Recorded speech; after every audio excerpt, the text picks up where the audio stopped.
पहला प्रश्न है, सबसे ज़्यादा पाई जाने वाली जो कॉन्जिनेंटल डिसऑर्डर होता है, जन्मजात जो समस्या होता है, वो कौन सा होता है? एएसडी होता है, या फिर वीएसडी होता है, ठीक है, या फिर पीडीए होता है, पीडीए, ठीक है, और टीजीए। आपको पीडीए का फुल फॉर्म बताना है, ठीक है, पेटेंट डक्टस आर्टेरियस, ठीक है ना। पीडीए का जो फुल फॉर्म है कमेंट कीजिए। एएसडी आपका, बीएसडी और टीजीए। तो राइट आंसर क्या होगा? सबसे ज़्यादा जो आपका ये, चूँकि आपका जो है, आप बताइए यह किससे संबंधित, यह सब के सब रोग है, आप कमेंट कीजिए। ओके। और दूसरी चीज़ें है कि सबसे ज़्यादा जो पाए जाने वाला जो जन्मजात विकृति है, जो जन्म से मौजूद होता है, इनमें कौन है जो सबसे ज़्यादा होता है? तो my dear option number B, VSD जो होता है ventricular septal defected, right answer option number B, ठीक है। दूसरा क्वेश्चन है, बच्चों में यदि मिल्ड डायरिया यानी जो डायरिया होता है मिल्ड कैटेगरी का है, तो उसे हम लोग क्या देंगे? बच्चे में अगर मिल्ड मध्यम गति का अगर उसे डायरिया है, अतिसार है, तो उसे जो है हम लोग क्या देंगे? ठीक है, आईवी ड्रिप देंगे, एन ड्रिप और एंटीबायोटिक्स देंगे, एनडी ट्यूब, एनी ट्यूब, जो एनजी ट्यूब होता है, एनजी ट्यूब फीडिंग देंगे, या ओआरएस का घोल देंगे, क्या देंगे? तो बच्चों में मिल्ड डायरिया हो तो डायरिया के लिए हम लोग जो है क्या करते हैं? ओआरएस का घोल देते हैं, आपको पता है, ठीक है। तीसरा क्वेश्चन है यहाँ पे, माता द्वारा बच्चों को जो इम्यूनिटी प्राप्त होता है वो क्या कहलाता है? अब आपको पता है कि माता से प्लेसेंटा जो होता है, प्लेसेंटा से भी बच्चों को मिलता है, साथ में बच्चा जब जन्म ले लेता है तो माँ के दूध से भी जो है इम्यूनिटी मिलता है बच्चे को। तो इनसे जो मिलने वाला इम्यूनिटी होता है किस प्रकार का होता है? आप लोग पढ़े होंगे, एक्टिव इम्यूनिटी, पैसिव इम्यूनिटी, ठीक है ना। तो आप लोग को बताना है, सक्रिय होता है यानी एक्टिव होता है, पैसिव निष्क्रिय, ए एंड बी यानी ए और ए दोनों होता है, या फिर कोई नहीं होता है। तो माय डियर इसका राइट आंसर क्या होगा? तो माता से मिलने वाला जो इम्यूनिटी होता है वह निष्क्रिय होता है, ऑप्शन नंबर बी, ठीक है। आगे हम लोग बढ़ते हैं, चौथा क्वेश्चन है, ब्लाइंडनेस का सबसे अधिक कारण क्या होता है? जो अंधापन होता है, अंधापन का सबसे प्रमुख कारण क्या होता है? ठीक है, दर्द युक्त, ठीक है ना, दर्दमय त्रुटि, दर्दमय त्रुटि का मतलब होता है दिखने में समस्या होना और दर्द होना, ट्रेकोमा, मोतियाबिंद जिसे हम लोग कैटरेक्ट कहते हैं, और मधुमेह संबंधी रेटिनोपैथी, मधुमेह से जो रेटिना की क्षति होती है उसे मधुमेह से संबंधित रेटिनोपैथी कहते हैं। और ऐसे में ब्लाइंडनेस का सबसे अधिक जो कारण होता है इन ऑप्शन में, वह अपना ऑप्शन नंबर सी कैटरेक्ट होता है, आप लोग को पता है। पांचवा क्वेश्चन है, इन्फेंट मोर्टालिटी यानी शिशु मृत्यु का सबसे अधिक कारण क्या है? इनमें बताना है कि शिशु मृत्यु का सबसे अधिक कारण क्या है? समय से पहले जन्म, दस्त यानी डायरिया, ठीक है, उसके बाद यहाँ पे देख सकते हैं तीव्र श्वसन संक्रमण, और जन्म के समय कम वजन। माय डियर मैं बता दूं, अगर ऑप्शन में आपको प्री मैच्योर नहीं रहे, प्री मैच्योर के जगह अगर श्वास अवरोध रहे, रिस्पायरेशन एस्फेक्सिया रहे, तो राइट आंसर अपना श्वास अवरोध यानी एस्फेक्सिया मारना है, ठीक है, मृत्यु का सबसे ज़्यादा कारण। अगर यहाँ पे प्री मैच्योर दे दे, प्री मैच्योर बोर्न, तो right answer option number A होगा, क्योंकि समय से पहले अगर बच्चा जन्म ले लेता है तो उसमें तापमान की कमी, उसमें श्वास अवरोध, ये सारे, कम वजन, ये सब होता है। तो समय से पूर्व जो है अपना ऑप्शन ए राइट होगा। छठा क्वेश्चन है, कह रहा है FHB यानी फीटल हीमोग्लोबिन है, इनमें से क्या है फीटल हीमोग्लोबिन? बहुत अच्छा क्वेश्चन है। A2 और B2, क्या ये होगा? एक होता है अल्फ़ा 2 और एक बीटा 2, ठीक है, ये पूछ रहा है। तो ऑप्शन बी जो है अल्फ़ा 2 और बीटा 2 है, ठीक है, ध्यान रखिएगा। और यहाँ पे है 2282 है, और डी है ऑप्शन सभी। तो माय डियर मैं बता दूँ, फीटल जो हीमोग्लोबिन होता है, फीटल HB जो होता है, यह आपका जो होता है वह अल्फ़ा 2 एंड बीटा 2 होता है, ठीक है, ध्यान रखिएगा, ऑप्शन बी है। यहाँ पे यहाँ पे अल्फ़ा है और ये बीटा है, ध्यान रखिएगा, ठीक है। आगे बढ़ता हूँ, यहाँ पे सब देख सकते हैं, डायबिटीज़ से पीड़ित माता के नवजात शिशु में सर्वाधिक संभावना क्या होगी? मतलब एक महिला है, वो जो है महिला है और वह जो है डायबिटीज़ से पीड़ित है, ठीक है, तो उसमें शिशु में सर्वाधिक संभावना किस चीज़ का होगा? हाइपरग्लाइसेमिया का होगा, हाइपोग्लाइसेमिया का होगा, छोटा बच्चा होगा, या क्षारमयता होगा? तो माय डियर मैं बता दूं, यहाँ पे कि डायबिटीज़ से पीड़ित जो माता होती है उसके डायबिटीज़ कब होता है? जब बॉडी में इंसुलिन का लेवल जो है बढ़ जाता है, तभी ना डायबिटीज़ होता है। सॉरी, इंसुलिन ग्लूकोज का लेवल बढ़ जाता है, ग्लूकोज का लेवल बढ़ जाता है बॉडी में, उसी को ना हम लोग डायबिटीज़ कहते हैं, चीनी का मात्रा बढ़ जाना। तो एक महिला में अगर डायबिटीज़ है तो शिशु में सर्वाधिक संभावना क्या होगा? तो जाहिर सी बात है, जब माता में जब आपका डायबिटीज़ बढ़ जाएगा तो बच्चा में डायबिटीज़ ऑटोमेटिक बढ़ जाएगा, क्योंकि महिला में जो सारा चीज़ है वो बच्चा से सीधा कनेक्ट है गर्भ में, तो बच्चे को भी बढ़ता है। और जब ये बढ़ता है बच्चे में तो क्या होता है, जैसे ही बच्चा में ये बढ़ता है ग्लूकोज भी बढ़ जाएगा, और उस दौरान बच्चे में जो है क्या होता है, बहुत ज़्यादा विकास होने लगता है, अधिक इंसुलिन स्रावन होने लगता है, जिससे क्या बुद्धि कम हो जाता है और शरीर का अन्य हिस्सा का वृद्धि ज़्यादा हो जाता है। इसीलिए देखते होइएगा कि जो डायबिटीज़ से पीड़ित माता है उसका बच्चा जन्म लेता है तो उसका बच्चा का बहुत ज़्यादा विकास, शरीर से बहुत विकास रहता है, लेकिन दिमाग का विकास कम रहता है। ठीक है, तो डायबिटीज़ से पीड़ित जो माता है उसके नवजात शिशु में सर्वाधिक संभावना क्या होगी? सर्वाधिक संभावना यही होगी कि उसके बच्चा में जो होगा वह आपके क्या होंगे, हाइपोगैलेसेमिया होंगे। हाइपोगैलेसेमिया क्यों होंगे? क्योंकि जैसे ही आपके माता से ट्रांसफ़र होता है ग्लूकोज बच्चा में, तो उस समय बच्चा का जो ग्लूकोज इंसुलिन होता है वो काफ़ी ज़्यादा एक्टिव हो जाता है। जब इंसुलिन काफ़ी ज़्यादा सिक्रेशन होने लगता है तो ग्लूकोज का मात्रा कम होने लगता है। ठीक है, आगे है 8वां क्वेश्चन है, ह्यूमन मिल्क में प्रोटीन की मात्रा कितनी होती है? यानी मनुष्य के जो दूध होता है उसमें प्रोटीन की मात्रा कितनी होती है? 3.5, 2.5%, 1.1% एंड डी है 4.5%। तो राइट आंसर होगा इसका ऑप्शन नंबर सी, 1.1% इस ऑप्शन के अकॉर्डिंग। बट अगर आपके ये सारा अगर डिजिट में नहीं देकर अगर आपको दे दे मैं यहाँ पे दे दूँ 2%, ठीक है, आपको दे दे 0.8%, ठीक है, आपको दे दे यहाँ पे 3% और एक ऑप्शन दे दे आपको 4.1%, तो राइट आंसर क्या होगा? ऑप्शन नंबर ए बी होगा। 0.8 से लेकर 1 तक जो है ये चीज़ें रहता है।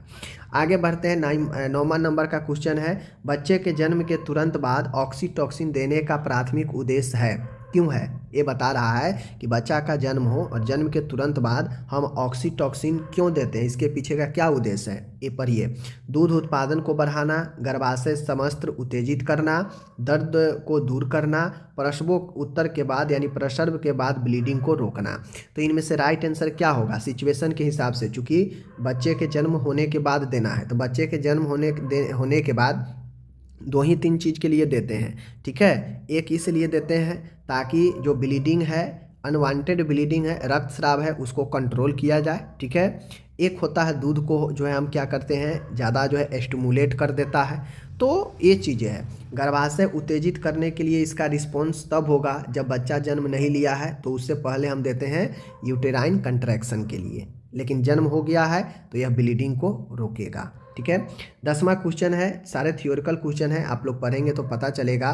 क्वेश्चन कह रहा है कि समुदाय स्वास्थ्य समस्याओं के समाधान में, यानी जो कम्युनिटी हेल्थ है उसको प्रॉब्लम को अगर समाधान में समानता का सिद्धांत करना है तो निम्नलिखित में से किसको संदर्भित करता है? कहने का मतलब है समुदाय में स्वास्थ्य के समस्याओं को अगर आपको समाधान करना है, समाधान में अगर इक्वलिटी लानी है, समानता लानी है, तो सिद्धांत प्रिंसिपल जो है किसको संदर्भित करता है? मीन्स कहने का मतलब है कि समानता, समाधान में समानता, यानी समानता किसको जो है संदर्भित कर रहा है? समानता का मीनिंग क्या होता है? ठीक है, तो समानता का मीनिंग होता है कि सबके साथ समान जो है व्यवहार करना। अगर किसी को 2 रुपया दे रहे हैं तो उसको भी 2 रुपया दे, उसको भी 2 रुपया दे। तो सामुदायिक स्वास्थ्य कहने का मतलब होता है कि सबके साथ समान जो है ट्रीट करना, सबके साथ समान जो है देखभाल, समान वितरण करना। समझ गए? अगर किसी को हम एक जैसे दवाई देंगे तो दूसरे को भी एक जैसे देंगे। ऐसा नहीं है कि हम किसी को बहुत अच्छे दवाई दे देंगे, किसी को दवाई नहीं देंगे, ये चीज़ें नहीं। केवल बहुसंख्यक आबादी की स्वास्थ्य आवश्यकताओं पर ध्यान केंद्रित करना, तो क्या इसका ये मीनिंग होगा कि केवल बहुसंख्यक को देखना? तो ये गलत हो जाएगा। विभिन्न जनसंख्या समूहों की भिन्न भिन्न आवश्यकताओं के आधार पर स्वास्थ्य संसाधनों का वितरण करना, क्या ये सही है? समुदाय के सभी सदस्यों को समान संसाधन उपलब्ध कराना। समान संसाधन उपलब्ध कराना मतलब कोई मतलब नहीं है कि समस्या का समाधान में समानता कर देगा। ठीक है, सबसे धनी समुदाय के सदस्यों के स्वास्थ्य देखभाल को प्राथमिकता देना, तो क्या सबसे धनी को ही देखेंगे, गरीब को नहीं देखेंगे? तो ये तो समानता नहीं हुआ। तो ए गलत, ए गलत, ए गलत, ए गलत। तो राइट आंसर क्या होगा कि सबके साथ सबके आवश्यकताओं के आधार पर उसको जो है सबके संसाधनों का, समान संसाधनों का वितरण करना। ठीक है, ध्यान रखिएगा। आगे है 11वां नंबर का क्वेश्चन है कि 50 वर्ष से अधिक उम्र की महिला के लिए निम्नलिखित में से कौन सी अनुशंसित स्वास्थ्य जांच है। कहने का मतलब है कि एक महिला है जो 50 वर्ष से अधिक उम्र की है, तो उस महिला में हम क्या चीज़ का जांच सर्वप्रथम करते हैं, देखते हैं। केवल नियमित रूप से रक्त ग्लूकोज, केवल नियमित सर्वाइकल कैंसर की जांच, केवल नियमित त्वचा कैंसर की जांच, ऑस्टियोपोरोसिस के लिए हड्डी की घनत्व की परीक्षण। तो महिला जब एज ज़्यादा होने लगता है तो उसमें जो डेंसिटी होता है, बोन डेंसिटी, यह घटने लगता है। ठीक है, तो इसलिए हम जो है ऑप्शन नंबर डी, यह अनुशंसित स्वास्थ्य जांच है जो एक महिला में एज बढ़ने के साथ करना चाहिए। ठीक है, आगे बढ़ते हैं।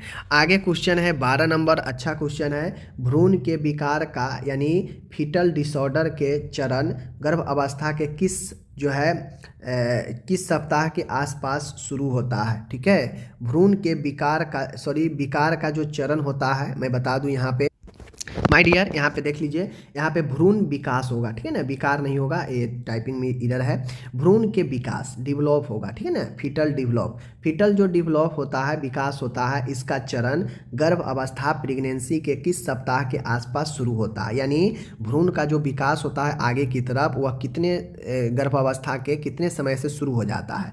9वें सप्ताह, 14वें सप्ताह, 12वें सप्ताह, 7वें सप्ताह। तो माय डियर, ये जो राइट आंसर होगा, लगभग देखा जाता है कि 9 से 10 सप्ताह के आसपास जो है भ्रूणीय विकास जो है शुरू हो जाता है गर्भावस्था में। ओके, आगे बढ़ते हैं। 13 नंबर का क्वेश्चन है, बहुत अच्छा क्वेश्चन है। नवजात पुनर्जीवन के दौरान यानी जो फीटल होता है, जो नियोनेंटल होते हैं, नियोनेंट्स रिसर्सिटेशन में पुनर्जीवन करने में अंतःश्वसनीय यानी इंट्रा जो रिस्पायरेशन एनजी जो ट्यूब होता है, इसका संकेत कब दिया जाता है। मतलब कहने का मतलब है कि बच्चे को अगर जीवन को कठिनाइयाँ हो रही है श्वसन करने में या कोई चीज़ कुछ भी करने में, वातावरण से तालमेल बैठाने में दिक्कत हो रहा है, तो उससे हम लोग पुनर्जीवन करने के लिए अन्य तरीके अपनाते हैं। उन तरीकों में एक तरीका होता है अंतःश्वसनीय इंटूबेशन, यानी इंटूबेशन करना बच्चे को।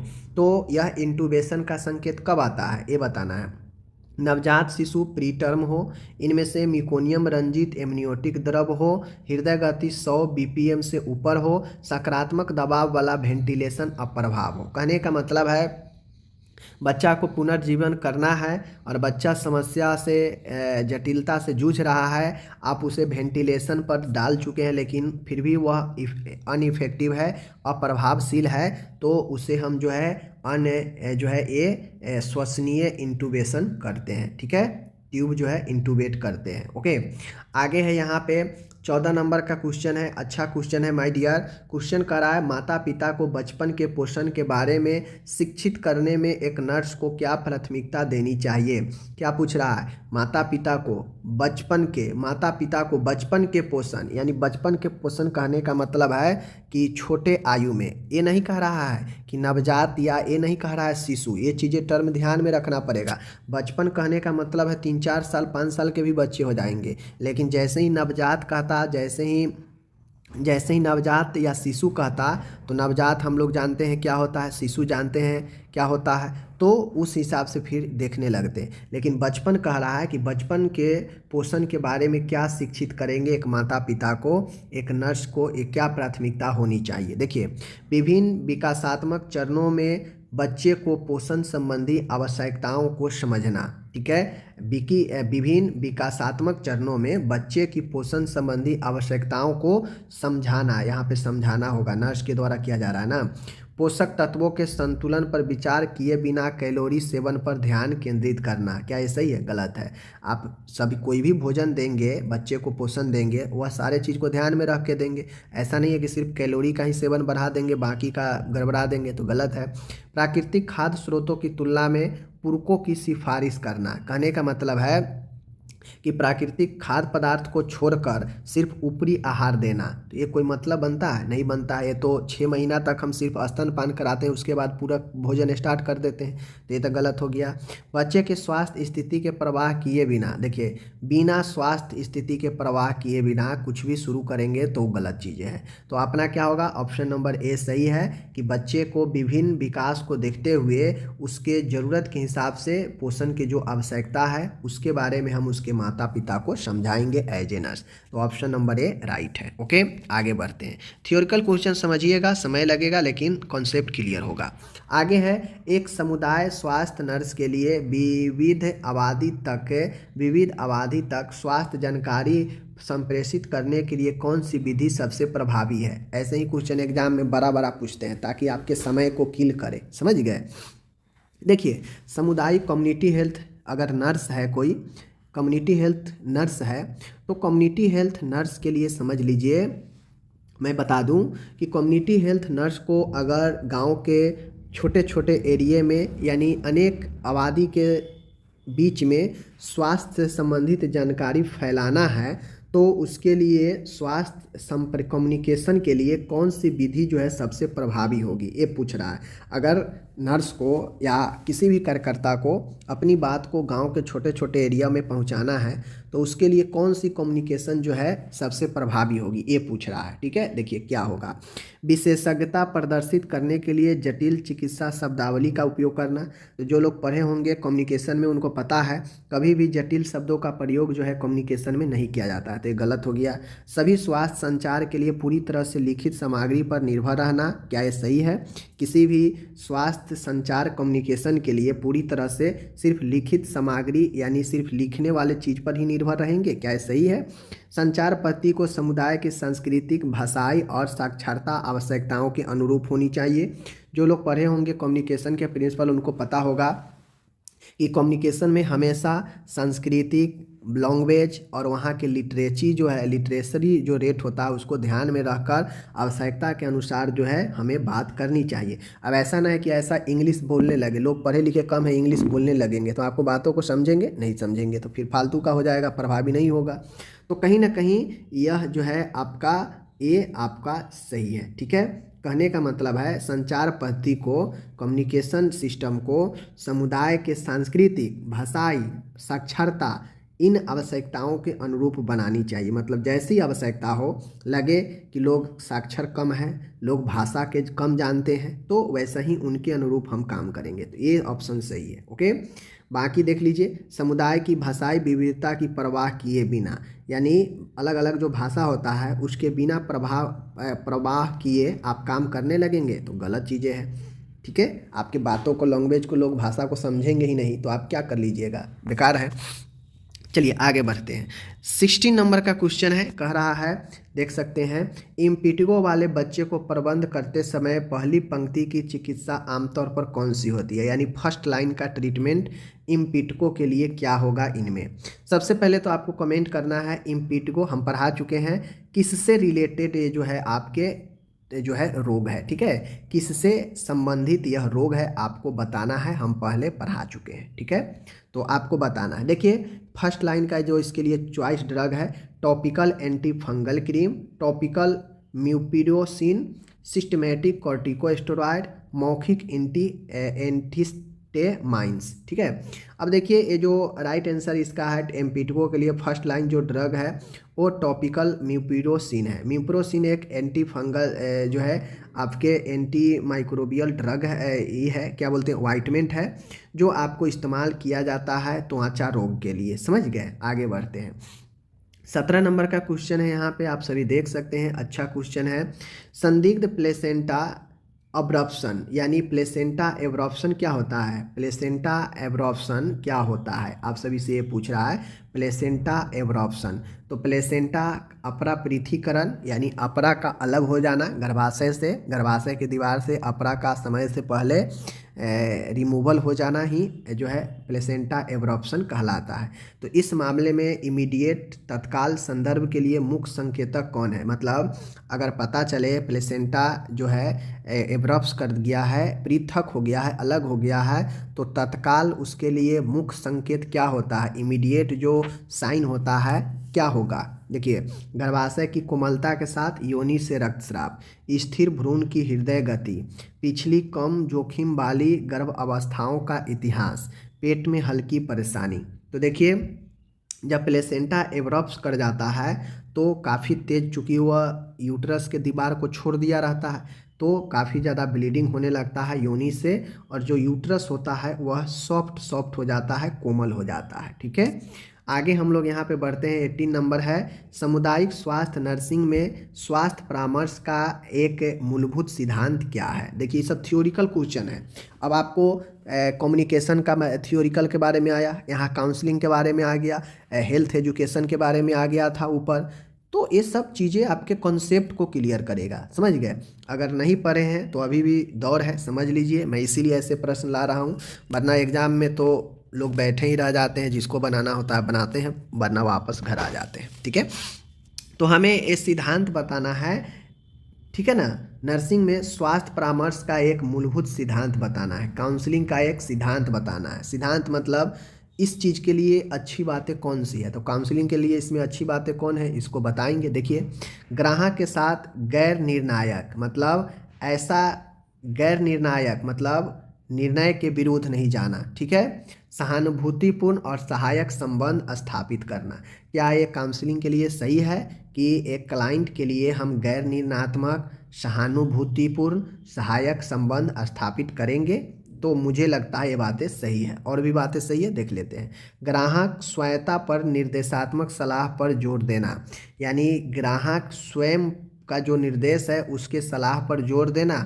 कहने का मतलब है कि ग्राहक के ऊपर अपनी बातों को, अपनी सलाह को जोर देना, मतलब अपनी बातों को मनमाना, ज़बरदस्ती, ये होना चाहिए नहीं, ये गलत है। ठीक है, स्वास्थ्य के भावनात्मक या मनोवैज्ञानिक पहलुओं के बारे में चर्चा से बचना, गलत। काउंसलिंग इसीलिए किया जाता है ताकि पूरे क्वेश्चन सवाल जवाब किया जाए, तो आप चर्चा करने से क्यों बचेंगे, तो ये तो गलत है।